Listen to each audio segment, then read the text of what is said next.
Hello wives, அனைவருக்கும் வணக்கம். விதியை மதியால் வெல்ல முடியுமா? விதிப்படிதான் வாழ்க்கை என்று ஒரு சாளரம், மதிப்படிதான் வாழ்க்கை, விதியும் கிடையாது, ஒரு மண்ணும் கிடையாது, சோம்பேறிகளின் சௌகரியமான தப்பித்தல் விதி என்று ஒரு சாளரும் சொல்லுகின்றனர். மூன்றாவதாக இன்னொரு கொஸ்டின் உண்டு. முயற்சியும் இருக்கணும், அது பலனளிக்க நல்ல விதியும் இருக்கணும்னு சொல்லுவாங்க. விதிச்சது நடக்கும், விதிக்காதது நடக்காது என்று தீர்மானமாக சொல்கிறார் ரமண மகரிஷி. விதியை மதியால் வெல்ல முடியாது. ஜென்மத்தில் குரு, ராமர் வனவாசம், 10ல் குரு வந்தால் பரமசிவனும் பிச்சை எடுத்தார்.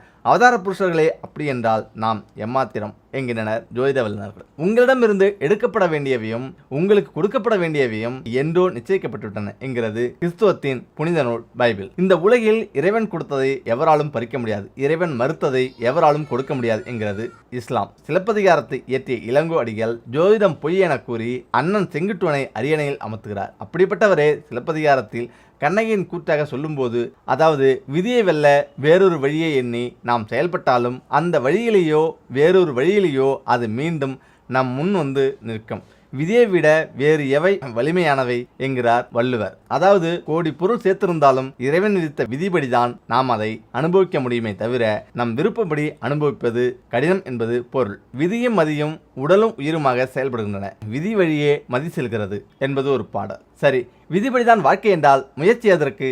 மதிப்படிதான் வாழ்க்கை என்றால் கடவுள் எதற்கு? இந்த கேள்விகள் பலருக்கும் இருக்கலாம். நியாயமான கேள்விதான். இதற்கெல்லாம் பகவான் கிருஷ்ணர் மகாபாரதத்தில் விடை சொல்கிறார். பாரத போர் முடிந்த பிறகு கிருஷ்ணரை சந்திக்கும் அவரின் பாலிய நண்பரான உத்தவன் தனக்கு எழுந்த சந்தேகங்களை கேட்கிறார். அது உத்தவ கீதை என தனியாகவே தொகுக்கப்பட்டுள்ளது. அதில் உத்தவன், சூதாட்டத்தின் போது தர்மருக்கு நீங்கள் ஏன் உதவி செய்யவில்லை? கிருஷ்ணன் தனக்கு பதிலாக தன் மாமா சகுனி விளையாடுவார் என்று கூறினானே துரியோதனன், அந்த விவேகம் ஏன் தர்மரிடம் இல்லை? உத்தவன் கேட்கிறார். ஆனாலும் தர்மன் உன் பக்தன் அல்லவா, அவருக்கு உதவ வேண்டியது உங்கள் கடமை அல்லவா? இதற்கு கிருஷ்ணன், பக்தனா விவேகியா என்றால் பக்தனை விட விவேகிக்கு தான் முன்னுரிமை கொடுப்பேன். ஆகவே உங்களின் அறிவாலும் கல்வி கேள்விகளாலும் சிறந்தவர்களிடமிருந்து கேட்டு தெரிந்து கொண்ட பாடங்களாலும் கிடைத்த ஞானத்தை கொண்டு உங்கள் மதி சொல்கிறபடி வாழ்க்கையை நடத்துவதே சிறந்தது. பக்தி மார்க்கம் என்பது துயரங்களில் துவண்டு விடாமலும் ஏமாற்றங்களால் சோர்ந்து விடாமலும் எவர் வரினும் அஞ்சேன் இல்லேன் என கவியரசு கண்ணதாசன் சொன்னது போல எதையும் ஏற்று எதிர்கொள்ளும் தைரியத்தையும் தன்னம்பிக்கையையும் தருவது. மதியால் விதியை வெல்ல முடியுமோ முடியாது, ஆனால் எப்பேற்பட்ட விதியையும் தனக்கு சாதமாக பயன்படுத்தி கொள்ளும் சாதுரியம் மதிக்கு உண்டு. ஒரு கதை சொல்வார்கள். மிக பெரும் தனவந்தனாக இருந்த ஒருவன் அடுத்த சில நாட்களில் அனைத்து சொத்துக்களையும் இழந்து மரம் வெட்டி பிழைப்பான் என்று அவனது விதி சொல்லியதாம். முதலில் தளர்ந்து போனாலும் சாதுரியமாக அவன் ஒரு முடிவெடுத்தான். அதன்படி அவன் வழக்கம் போல தனவந்தனாகவே தொடர்ந்தது மட்டுமல்லாமல் மும்பை விடவும் அதிக செல்வந்தனானான். அப்படி என்ன அவன் செய்தான்? மரம் வெட்டி பிழைக்க வேண்டும் என்பதுதானே அவன் விதி. அதனால் காட்டுக்கு செல்வான். அங்கே கண்ட மரங்களையும் வெட்டாமல் சந்தன மரம் இருந்தால் மட்டுமே வெட்டுவான். இல்லையென்றால் அன்றைய தினம் பொழுது சாய்வதற்குள் அவன் கண்களில் எப்படியாவது ஒரு சந்தன மரம் தட்டுப்பட்டு விடும். மரம் வெட்டி பிழைக்க வேண்டும் என்பது விதியாயிட்டே. அதுவும் ரொம்பவும் சிரமப்பட்டெல்லாம் உடல் வருத்தி வெட்டமாட்டான். 2 அல்லது 3 வெட்டுக்கள் போதுமே, மரம் சாய்ந்துவிடும். எடுத்துக்கொண்டு போய் ஊரில் நல்ல விலை விற்க அவன் வளத்துக்கு கேட்க வேண்டுமா என்ன?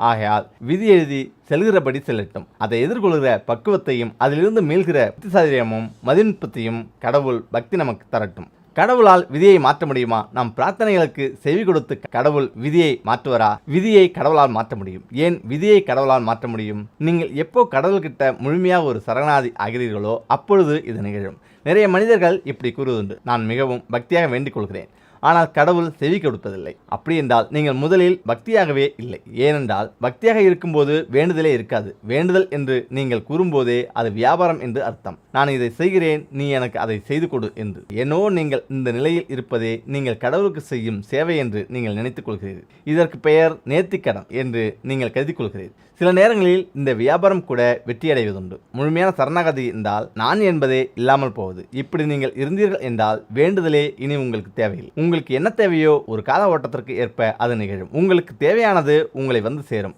இந்த நிலையில் விதியை மாற்ற முடியுமா என்ற கேள்வியே உங்களுக்கு வராது. சரணாகதிக்கு முன்பு மனிதன் எப்படி வாழ்ந்து மடிகிறானோ அது இனி கடவுளிடம் சரணாகதிக்கு பின் முற்றிலும் மாறிவிடும். மனிதன் எது எல்லாம் சிரமப்பட்டு துன்பப்பட்டு நடக்காது என்று நினைக்கிறானோ அது அனைத்தும் சரணாகதிக்கு பின் சுலபமாய் மாறிவிடும். ஆம், இந்த அற்புதத்தை உங்கள் கண்களாலேயே காண்பீர்கள். இதற்கு தேவை ஆழமான வைராக்கியம் மற்றும் உறுதி. இதுதான் உண்மையான பக்தி. பக்தி என்பது நாம் செய்யும் செயல்களில் இல்லை, நாம் எப்படி இருக்கிறோம் என்பதுதானே. எனவே அந்த பக்தியோடு நீங்கள் முழுமையான சரணாகதியில் இருந்தால் உங்கள் வாழ்க்கையின் விதி என்ன? உங்கள் வாழ்வே மாற்றி அமைக்கப்பட்டுவிடும். ஆதலால் கடவுளால் விதியை நிச்சயமாக மாற்ற முடியும். அதே சமயம் உங்கள் விதியை மாற்ற 10 வழிகள். ஷீரடி சாய்பாபா சொல்லும் அருளுரை இதுதான். உங்கள் விதியை மாற்றுவதற்கான 10 வழிகள் என்று பாபா அருளியவை என்னென்ன தெரியுமா? இவற்றை கடைபிடித்து பாருங்கள். உங்கள் விதி நிச்சயமாக மாறும். முன்ஜென்ம பாவங்கள் அனைத்தும் நீங்கும் என அருளியுள்ளார் சாய்பாபா. எல்லாம் விதிப்படிதான் நடக்கும் என்று புலம்புகிற சராசரி மனிதர்கள் தான் விதியை மாற்ற யாரால் முடியும் என்று வருந்துகிறவர்கள் தான் மனிதர்கள். இப்படி புலம்பிக் கொண்டும் வருந்திக் கொண்டும் இருக்கிற இந்த உலகில் நம் வாழ்க்கையானது எப்போது சரியாகும் என்று பிரார்த்தனையிலும் வழிபாடுகளிலும் ஈடுபட்டு கொண்டிருக்கிறோம். அப்படியான பிரார்த்தனையின் மூலம் ஆத்ம திருப்தி கிடைத்துவிடுகிறது என்று சொல்லி நெகிழ்ந்து கொண்டிருக்கிறோம். நம்மை எல்லாம் படைத்த பிரம்மன் தான் நம் நெற்றியில் விதியை எழுதியிருக்கிறார் என்கிறது புராணம். குரு பிரம்மாவை, குருவுக்கு குருவாக திகழும் பிரம்மாவை, ஞான தந்தையான பிரம்மாவை வணங்கி வழிபட்டால் விதியை மாற்றி அருள்வார் என்கிறது திருச்சி திருப்பட்டூர் ஸ்தல புராணம். விதியிருப்பின் விதி கூட்டு அருள்வாய் என பிரம்மாவுக்கு சிவபெருமான் கட்டளையிட்ட திருதலம். சென்னையிலிருந்து திருச்சி செல்லும் வழியில் பெரம்பலூருக்கு அடுத்தில் உள்ளது சிறுகனூர். இங்கிருந்து கிளை பிரிந்து செல்லும் சாலையில் உள்ளது திருப்பட்டூர் பிரம்மா கோயில். ஆம், இங்கே வாழ்வில் ஒரு முறையே எனும் திருப்பட்டூருக்கு வந்து தனி சன்னதியில் பத்மாசனம் அமர்ந்திருக்கும் பிரம்மாவை தரிசித்தால் விதியையே திருத்தி எழுதி அருள்வார் என்கிறது ஸ்தல புராணம். திருப்பட்டூரில் இருந்து திருச்சி செல்லும் வழியில் உள்ளது சமயபுரம் டோல்கேட். இங்கிருந்து கிளை பிரிந்து செல்லும் சாலையில் சுமார் 4 கிலோமீட்டர் தொலைவில் உள்ளது அக்கரைப்பட்டி. இங்குதான் தென்சீரடி என்று போற்றப்படுகிற தளத்தில் பிரம்மாண்ட கோயில் அமர்ந்து அருளாட்சி செய்கிறார் சாய்பாபா. பகவான் சீரடி சாய்பாபா உங்கள் விதியை மாற்ற முடியும் என அருளியுள்ளார். உங்கள் விதியை மாற்றுவதற்கான 10 வழிகள் என்று பாபா அருளியவை என்னென்ன தெரியுமா? ஆம், தினமும் இறைவனை பிரார்த்தனை செய்யுங்கள். படைத்தவனை வணங்குவதை விட வேறென்ன வேலை இருக்கிறது நமக்கு? வேறெது முக்கியம் நமக்கு? கடவுளை வணங்குங்கள். எல்லாம் இறைவன் அருளால் நடக்கிறது என்பதை முழுமையாக நம்புங்கள். இதை ஒப்புக்கொள்ளுங்கள். முழுமையான நம்பிக்கையுடன் தீபாராதனை செலுத்துங்கள். மந்திரங்களுக்கு வலிமை உண்டு, ஸ்லோகங்களுக்கு அளப்பரிய சக்தி உண்டு. இறைவனை மந்திரங்களை கொண்டும் பூஜைகளை கொண்டும் ஆராதனை செய்யுங்கள். எண்ணம் போல்தான் வாழ்க்கை அமையும். நம் செயலும் எண்ணத்தின்படியே அமையும். எண்ணமும் செயலும் உண்மையாக இருக்கட்டும். உண்மை இருக்கும் இடத்தில் இறைவன் வந்து உட்கார்ந்து கொள்வான். உங்கள் வருமானம் என்பது நேர்வழியில் கிடைப்பதாக இருக்க வேண்டும். நேர்மையுடன் கிடைப்பதாக இருக்க வேண்டும். அந்த வருமான பணம் உங்களுக்கு, உங்களின் வாழ்க்கை துணைக்கு, உங்களுடைய குழந்தைக்கு செல்லும் போது நேர்மையான வருமானமாக இருந்தால் இறையருள் கிடைக்கும். இல்லையெனில் பாபத்தை தான் அவர்களுக்கு நீங்கள் தருகிறீர்கள். முடிந்த போதெல்லாம் எவருக்கேனும் உதவி செய்யுங்கள். பாரபட்சம் இல்லாமல் உதவி செய்யுங்கள். எதிர்பார்ப்பு இல்லாமல் உதவி செய்யுங்கள். உலகில் பசி என்பதை போல் கொடுமை வேறு எதுவுமே இல்லை. பசியுடன் இருப்பவர்களை தேடிச் சென்று உதவுங்கள். உங்களுக்கு முன்னே கை நீட்டி கேட்கட்டும்.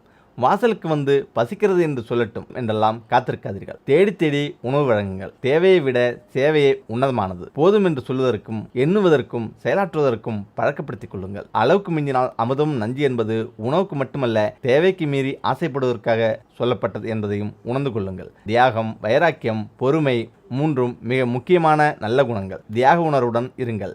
விட்டு கொடுங்கள். வைராக்கியத்துடன் இருங்கள். உறுதியுடன் இருங்கள். பொறுமையுடன் இருங்கள். நீங்கள் கோயிலுக்கு வந்தால்தான் கடவுள் உங்களை பார்க்கிறார் என்று நினைத்துக் கொண்டிருக்கிறீர்கள். உங்களுடைய ஒவ்வொரு நிமிடமும் ஒவ்வொரு வினாடியும் கடவுளானவர் உங்களை பார்த்து கொண்டே இருக்கிறார், கவனித்துக் கொண்டே இருக்கிறார். எனவே ஒரு வினாடியில் இருந்து அடுத்த வினாடிக்கு நீங்கள் செல்வதற்கும் கடப்பதற்கும் கடவுளே காரணம் என்பதில் உறுதியாக இருங்கள். இவற்றை கடைபிடித்து வாருங்கள்.